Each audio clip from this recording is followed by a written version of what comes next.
Hi friends, welcome to Krish kitchen. இன்றைக்கி நம்மளோட சேனலில் வெண்பொங்கல் எப்படி செய்கிறது அப்படின்றது தான் உங்களுக்கு செஞ்சு காட்ட போகிறேன். நார்மலாக எல்லாருமே வெண்பொங்கல் செய்வோம். ஏன்னா இது ஒரு லைட் ஃபுட்டு. மார்னிங் பிரேக்ஃபாஸ்ட்டுக்கு ஒரு ஆப்டான ஃபுட்டுன்னு பார்த்திங்கன்னா நம்மளுக்கு பொங்கல் தான். ஸோ குழந்தைங்களுக்கும் இது நீங்கள் கொடுத்தீங்கன்னா அவங்களுக்கும் டேஸ்ட் ரொம்ப பிடிக்கும். நான் என்னோடய ஸ்டைலில் இன்றைக்கி செஞ்சு காட்ட போகிறேன், ரொம்ப ஈஸியான மெத்தடில். வாங்க எப்படி செய்கிறதுன்றதை இப்போ பார்த்துடலாம். நான் இன்றைக்கி பொங்கல் 4 பேர் சாப்பிட்ற அளவுக்கு செய்ய போகிறேன். அதுக்கு இந்த டம்ளரை 3/4 டம்ளர் அளவுக்கு நார்மல் நீங்கள் வீட்டில் சமைக்கிறதுக்கு யூஸ் பண்ணுற அரிசி எடுத்திருக்கேன். நான் பச்சரிசியில் செய்யலை, புழுங்கரிசியில் தான் செய்கிறேன். அதுக்கப்புறமா அதே டம்ளரில் 1/4 கப் அளவுக்கு பாசிப்பருப்பு சேர்த்துக்கலாம். இப்போ இது ரெண்டுத்தையும் நல்லா மிக்ஸ் பண்ணிக்கலாம். இது ரெண்டும் சேர்த்து 1 டம்ளர் கரெக்டாக வரணும். நான் இன்றைக்கி புழுங்கல் அரிசியில் தான் பொங்கல் செய்கிறேன், பச்சரிசியில் செய்ய கிடையாது. இப்போ இதை ஒரு 3லேருந்து 4 டைம் நல்லா வாஷ் பண்ணி எடுத்துக்கோங்க. வாஷ் பண்ணிவிட்டு அதோட தண்ணி ஃபுல்லத்தையும் நல்லா வடித்து எடுத்துக்கோங்க.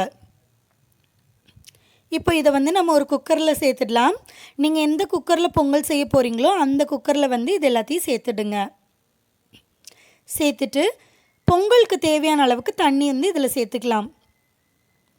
பருப்பும் அரிசியும் சேர்த்து 1 டம்ளர் இருந்ததுனால நான் 4 டம்ளர் அளவுக்கு தண்ணி இதில் சேர்த்துருக்கேன். இப்போ இதில் தேவையான அளவுக்கு உப்பு சேர்த்துக்கலாம்.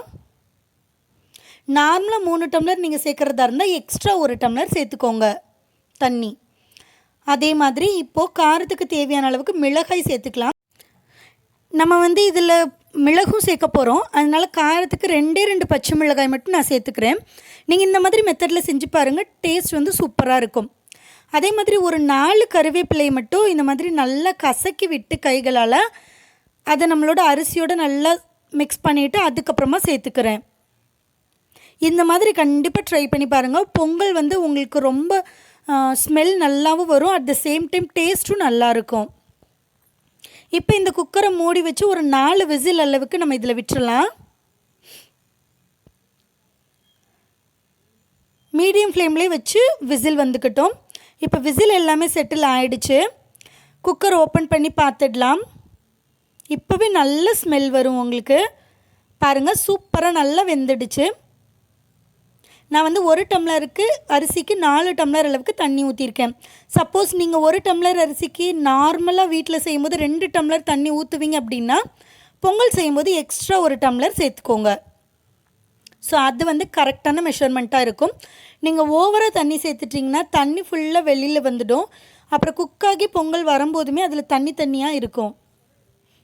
பாருங்கள், நம்ம நல்லா மசிச்சுக்கலாம். சூப்பராக இருக்கும் பார்க்கவே. ஹோட்டல்லாம் இப்படி தான் கொடுப்பாங்க நமக்கு.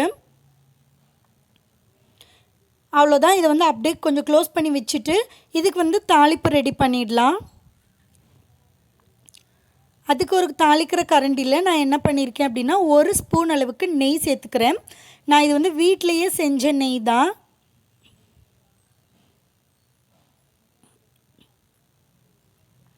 நெய் நல்லா உருகுனதுக்கு அப்புறமா இதில் நான் 1 டீஸ்பூன் அளவுக்கு நார்மலாக வீட்டில் சேர்க்கக்கூடிய கடலை எண்ணெயும் சேர்த்துக்கிறேன்.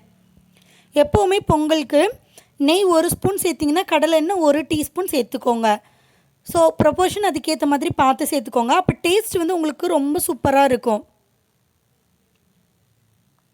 இப்போ எண்ணெயும் நெய்யும் நல்லா காஞ்சதுக்கு அப்புறமா நம்ம இதில் தாளிக்கிற பொருள் எல்லாமே சேர்க்க போகிறோம்.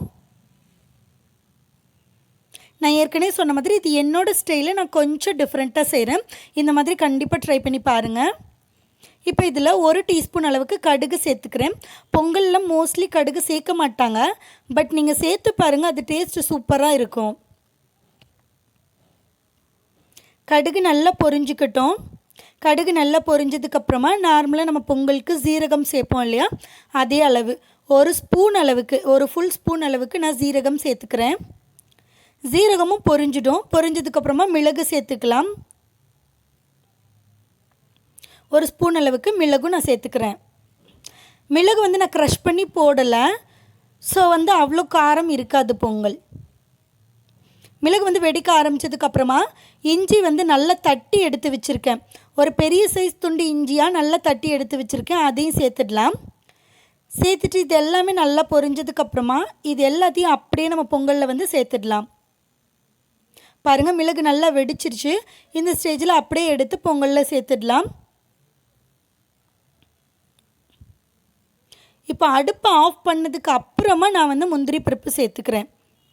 ஏன்னா முந்திரி பருப்பு ஃபஸ்ட்டே சேர்த்துட்டோன்னா ரொம்ப கரிஞ்சு போயிடும். இப்போ இந்த சூட்டிலே வந்து முந்திரி பருப்பு லைட்டாக ஃப்ரை ஆகிடும். அந்தளவுக்கு ஃப்ரை ஆனாலே போதும். இப்போ இதை நம்ம பொங்கலில் சேர்த்துட்டு போகிறோம். அவ்வளோதான், நம்மளோட சுவையான பொங்கல் ரெடி. கண்டிப்பாக இந்த மெத்தடில் ட்ரை பண்ணி பாருங்கள்.